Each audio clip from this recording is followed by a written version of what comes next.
If there's anything cooler than being the protagonist, it's being the deuteragonist. Shonen manga has a trend of making the second lead more serious, stoic, and badass than the protagonist, and Zoro is no exception.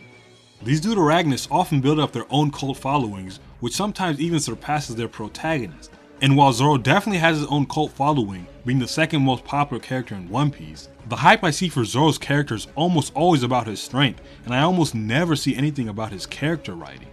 Almost everyone agrees that after Luffy, Zoro is the second strongest and the second most popular Straw Hat. And while some people think that Luffy is the best written Straw Hat, Zoro being the second best written Straw Hat is not a narrative that I hear very often, despite him being the second most prominent in the story. It's to the point where some fans debate whether Zoro is a deuteragonist at all. Looking at early One Piece, I think it's clear that Oda always meant Zoro to stand shoulder to shoulder with Luffy as the second lead of the story. But somewhere along the way, his role as the deuteragonist collapsed. He went from Luffy's partner to simply his loyal subordinate, and that shift ruined his character in my opinion. So in this video, I'll explain why Zoro was always meant to be the deuteragonist of One Piece, and when exactly he was demoted to being a supporting character like the rest of the Straw Hats, and why that leaves him as a shell of what he's supposed to be. Before I explain why Zoro was designed to be a deuteragonist, we first need to define what a deuteragonist is. The most basic way you can describe a deuteragonist is the second most important character in a story. Some people would argue that after Luffy, all the Straw Hats are equally important, and while this is technically true in terms of the in-universe crew hierarchy, narratively, from an out-of-universe perspective, some Straw Hats are clearly more equal than others. For example, amongst the 10 Straw Hats that we have, the original East Blue 5 are clearly the core members of the crew. They are the more manageable group of main characters within the main characters. This is why Oda brought them to the forefront at the start of the Elbaf adventure. But even amongst these 5, the trio of Luffy, Zoro, and Nami are even more important, being the main decision makers of the crew, which is why Oda isolates them at the start of most storylines. Some people would argue that Nami is actually the second most important character instead of Zoro, but like I said earlier, at this point Zoro's entire shtick is being the number 2, being the second to join the crew, the second strongest in the crew, and he even ranks second in popularity polls. Now depending on how you calculate it, Nami does have more screen time than Zoro at certain points in the story, but this highlights an important difference between what Zoro and Nami's role in the story is supposed to be. Zoro is a secondary protagonist, meaning his subplot needs its own allotted screen time to be fleshed out. Nami, on the other hand, is fundamentally a support character. Nami's character works best next to Luffy, which is why she can share screen time with him more easily. We even see this in the Romance Dawn one-shots, which are basically the pilot chapters of One Piece, where the supporting characters are clearly Nami prototypes both times, showing that she was part of the plan even before Zoro. It wasn't until after Oda wrote his Monsters one-shot that Oda decided that he wanted a cool, stoic swordsman like Ryuma to be the second main character, which is why he created Zoro. Now the phrasing of second main character is interesting, because that's exactly how I define the word deuteragonist. I think there's a big difference between a character being the second most important character and being the second main character. For example, in Hunter x Hunter, I would say Killua is the second most prominent character as he tags along with the main protagonist Gon throughout the story. But if you ask me who the second main character is, I wouldn't pick Killua as he's strictly a supporting character throughout the story. I actually think Kurapika would be the second main character of the story instead. Even though he has less screen time, Kurapika serves as a protagonist the most after Gon, being the main lead of the York New City arc and the ongoing Succession War arc. The reason why I wouldn't define Deuteragonist as the second most prominent or important character is, for one, a lot of the times that would make the antagonist the Deuteragonist, which kind of just defeats the whole purpose of the word. But also, there's a very big difference between a character who exists entirely to help the protagonist in his storyline, which is a supporting character like Nami, and a character who has an entirely unique storyline of their own, which I would consider a proper Deuteragonist like Zoro. But whether you define Deuteragonist as just a second most important character, or if you agree with me and define it as specifically the second main character, Zoro fits that role in the story of One Piece either way. The point I'm making here is that if you actually look at how Zoro is written in the story, it's clear that his role is more similar to Luffy's than the rest of the Straw Hat crew. Zoro's role as the Deuteragonist is reflected both in his role in the Straw Hat crew and in the story as a whole. Like I said before, the Straw Hat crew doesn't have an official hierarchy, besides Luffy being the captain, but even that is pretty informal. Some fans consider Zoro as the vice captain, but that's never explicitly stated anywhere, and it's not really even a real role on pirate ships. Historically, the second most important role on a pirate ship is the quartermaster, whose duty it is to distribute loot, handle the logistics of the ship, and even navigation sometimes, which seems to resemble Nami's role on the crew more than anyone else's. In fact, when you look at each of the Straw Hats' roles in the crew, they each bring a certain skill to the table that Luffy lacks. Nami can navigate, Sanji can cook, Usopp can snipe, and Robin can read poneglyphs. Chopper is the ship doctor, Frankie is the shipwright, Brook is the musician, and Jinbei is the helmsman. The sole exception to this is Zoro. You could say Zoro is the swordsman of the crew, but that's not even a specific skill set that Luffy needs or wants. Swordsmanship is just a fighting style, and every other Straw Hat has their own unique fighting style too. The only real ship skills that Zoro has is strength and leadership, but these are already skills that Luffy has in a greater proportion himself. But that's the entire point. Every other Straw Hat was created to complement Luffy's character, but Zoro is meant to supplement Luffy's character. Every other Straw Hat helps Luffy by doing things he can, but Zoro's purpose is to encourage Luffy to do what he can do even better. For example, Zoro's the one Straw Hat who consistently holds Luffy accountable as a captain and demands that everyone respects him as such. When Usopp left the crew, Zoro demands everyone to not accept him back unless he apologized for leaving. Zoro encourages Luffy to lock in for the new world and to focus on upcoming battles. Zoro is the one Straw Hat who acknowledges the burden of a captain and even takes it on himself during the Thriller Bark arc. So while a vice captain isn't really a thing on historical pirate ships, Oda invented it for the sake of Zoro. The Straw Hats have two captains in a sense, because Zoro is someone who can become a captain in his own right if he wanted to.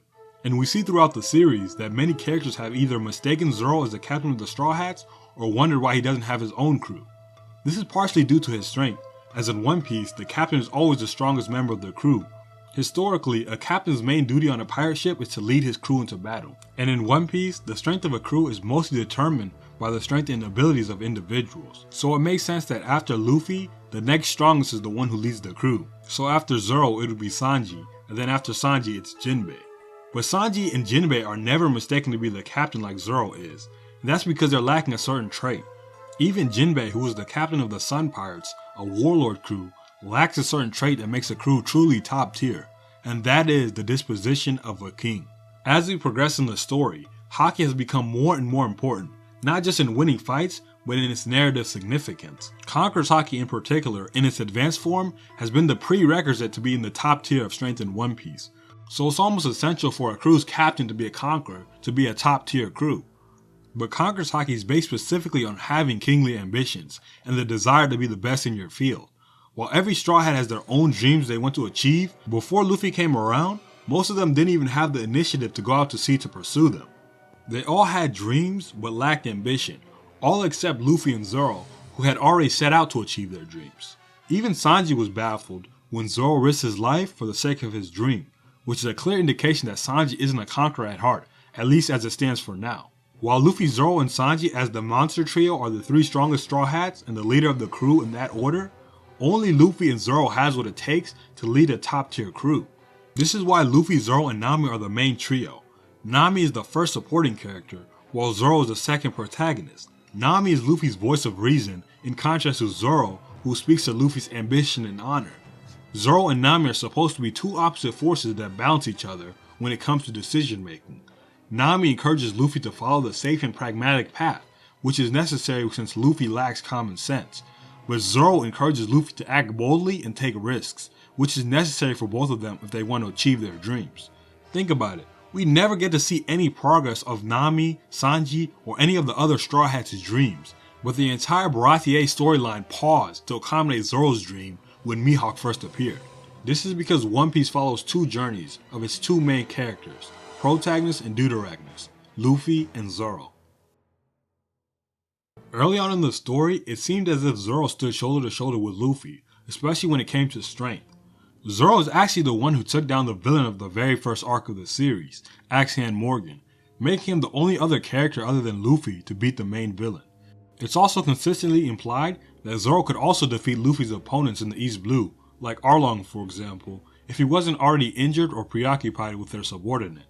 Zoro even outshines Luffy in certain arcs early on, like the Baratie arc, where his duel with Mihawk stole the show, and also in Whiskey Peak where he took on Baroque Works alone.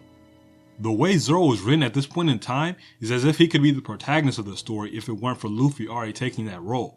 Oda has even said that he made Zoro the secondary protagonist in order to make the series more popular. Luffy's character arc has already been proven to work with characters like Goku, but One Piece itself is already extremely goofy and whimsical. Amongst the big three, One Piece was by far the weakest when it came to cool factor early on. Introducing Zoro and to a lesser extent Mihawk might have saved the series from being cancelled, as they were really the first traditionally cool characters in the series. So perhaps the reason why Zoro was so prominent early on is to make sure the manga didn't get cancelled, but once One Piece's position in Shonen Jump was more secure, Oda can focus more on Luffy, his ideal protagonist. It's also possible that bringing in a cool secondary main character for popularity was an idea from Oda's editors, in a similar way that Sasuke came from a suggestion by Kishimoto's editors to give Naruto a rival. Whether or not that was the case, I'm almost certain that there was editors' interference when it came to the Whiskey Peak arc, and I think this arc was the catalyst for Zoro's decline as a deuteragonist. The Whiskey Peak arc is in an interesting place in the story, because it has to live up to the height that the Grand Line has been getting throughout the East Blue Saga, but it also had to serve as the start of a new saga, building up to the Alabasta arc. But instead of building up Baroque works to be a dangerous threat, instead we got Zoro single-handedly soloing dozens of Baroque work agents, and Luffy and Zoro easily defeating Mr. 5 and Miss Valentine while fighting each other. Looking back, the Whiskey Peak arc is one of the weakest arcs in the series in my opinion, especially because Luffy fighting Zoro over a misunderstanding is very out of character. Usually Luffy trusts his friends no matter what, ignoring all evidence and reason and putting his full trust into his intuition, which is usually right. I suspect that Mr. 5 and Miss Valentine were supposed to be the main villains of this arc and were supposed to be much more formidable, but some editor at Shueisha pressured Oda to make Zoro and Luffy fight each other like other shonen rivals. The Luffy-Zoro rivalry was seemingly scrapped after Whiskey Peak, probably because their fight didn't land as well with readers as they thought it would. But I think Oda, his editor, or whoever's decision it was to make Luffy and Zoro fight, may have thrown out the baby with the bathwater. Scrapping the Luffy-Zoro rivalry was the right choice because they're not rivals, they're partners. But I think Oda might have went too far in the other direction, because from Whiskey Peak forward, we get less and less moments where Luffy and Zoro are portrayed as equals, not only in strength, but as the main characters of the story. And I think this is extremely detrimental to Zoro's character and role in the story as a whole, because Zoro as a deuteragonist is designed to be a secondary main character after Luffy, rather than a supporting character like the rest of the Straw Hats. The problem comes from conflating a rival with a deuteragonist, because these are two separate things. The term deuteragonist and rival may seem synonymous in the mind of shonen fans, but they're not the same thing. For example, some people think that Vegeta is the deuteragonist of Dragon Ball, which might be true for modern Dragon Ball, but if anyone is the secondary main character of Dragon Ball, that would be Gohan, as he's the secondary leading character of the story. Vegeta is Goku's rival, but not the deuteragonist of the series. I think people started conflating deuteragonist and rival because of Naruto, as Sasuke is both the deuteragonist of the story and also Naruto's rival. The actual thing that makes characters rivals is when their goals are conflicting or contradictory, causing them to clash and compete with each other. Asa and Yuno are rivals because they share the same goal of being Wizard King. Naruto and Sasuke are rivals and eventually enemies because one wants to reform the shinobi system and the other wants to tear it down. Goku and Vegeta are rivals because they both want to be the strongest, and so on and so forth. When it comes to Luffy and Zoro, their dreams don't conflict at all. It's actually the opposite. The world's strongest swordsman is portrayed to be the perfect right-hand man for the Pirate King. That's why the Luffy and Zoro rivalry doesn't work. Compare that to the Zoro-Sanji rivalry, where there's actually conflict between Zoro's Bushido and Sanji's chivalry, even if it's more comedic. Luffy and Zoro aren't rivals, but they're both still main characters, protagonists and deuteragonists, because a rivalry is not the only dynamic a protagonist and deuteragonist can have. Like I mentioned earlier, you have deuteragonists like Kurapika, who clearly isn't a rival to his protagonist, but still serves as the second main character in the story. Kurapika, like Sasuke, has his own B-plot separate from his protagonist, but by virtue of being on the same crew and traveling around on the same ship as Luffy, Zoro really doesn't have his own separate arcs. But then on the other side of things, you have the buddy cop model, like Ed and Al from Fullmetal Alchemist, who share the same plotline since they have the exact same goal. Zoro's storyline falls somewhere in the middle. His journey to become the world's strongest swordsman is a subplot nested within Luffy's main plot of becoming the Pirate King. While I consider both Luffy and Zoro the protagonists of their own storylines, it's still quite obvious that Luffy's storyline is way more important than Zoro's. You can see this in the fact that pretty much every Straw Hat is a supporting character for Luffy's journey and not Zoro's journey. The only exception I can think of is maybe Brook, as he's also a swordsman, and Zoro's actually the one who helped him get his shadow back in the Thriller Bark arc. But other than that, Zoro is a lone wolf. But I think that's actually kind of the point of his character. Both Luffy and Zoro need to accumulate power in their journey, but for Luffy it's a means to an end to attain his dream. For Zoro, strength is his end, as his dream is to become the world's strongest swordsman. So Zoro's subplot actually works to enhance and supplement Luffy's by exploring the meaning of strength in of itself. That's the purpose of a subplot, to isolate and explore a certain element of the main storylines. One of the most iconic examples of this is Inigo Montoya's revenge plot in The Princess Bride, which happened concurrently with the main plot. We got the start of Zoro's subplot in the Baratier arc with his duel with Mihawk, and eventually it's going to close with Zoro finally defeating Mihawk at the end of the series. But the thing is, The Princess Bride is a 2-hour movie, and One Piece is a 1100 chapter manga and ongoing. So Zoro's going to need a little bit more than 2 fights throughout the entire story. And as well as Oda plans out One Piece, I think the biggest criticism for Zoro, and also the rest of the Straw Hats, is that in between their introduction and their final moments, there isn't enough good checkpoints in between. In Zoro's case, I think what he really lacks is other rivals that can challenge him. Other swordsmen who also want to be the world's strongest swordsman who can clash with Zoro and actually develop his story. But going into why Zoro lacks but needs rivals is a topic big enough for its own video. This video is not to say that Zoro is badly written or that I hate him as a character. Zoro might actually have my favorite character concept now that I've looked into it more, but it's actually the execution that I'm criticizing here in this video. Zoro had the potential to be one of the more unique deuteragonists in shonen, not being directly a rival to the main character, but still motivating and encouraging him to be better. To some extent, that is how Zoro is written, but over time Zoro's character has been relegated from Luffy's partner, who has a storyline of his own, to merely his bodyguard. So in my next video, I'll be going in depth on the potential of Zoro's storyline and his journey to become the world's strongest swordsman, and where it fell apart. I have plenty of other videos planned where I dissect One Piece's writing, the good and the bad, along with theories and analysis that I haven't yet seen on this platform. So if you're interested in that, be sure to subscribe, and if you agree or disagree with my take here, let me know in the comments below. With that, I'll see you in the next video.